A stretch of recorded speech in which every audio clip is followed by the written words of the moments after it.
অর্থাৎ যারা ওখানে বসে আছেন তারা একটা অচলাবস্থা করার জন্যই বসে আছেন, কিন্তু সেটা কাঙ্ক্ষিত নয়, সেটা বাঞ্ছনীয় নয়।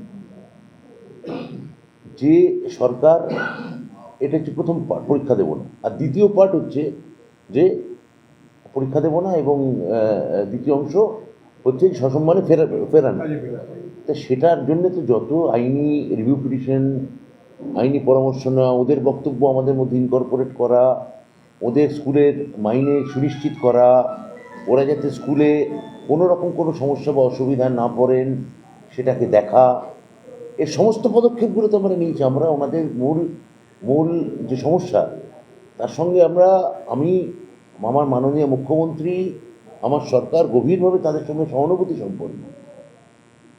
তাহলে এই সময় যে ওরা যেটা করছেন, ওরা কী উদ্দেশ্যে করছেন, কেন করছেন, এবং একটা অংশই করছেন এটা, আমি কত হবে 2000 2500, এখানে আমি আরও আড়াই হাজার 2000 থেকে 2500-এর স্বাক্ষরিত চিঠি আমি দিচ্ছি, যারা সরকারের সঙ্গে সহযোগিতা করে চলতে চান এবং যারা ওই ধরনায় বসতে চান না।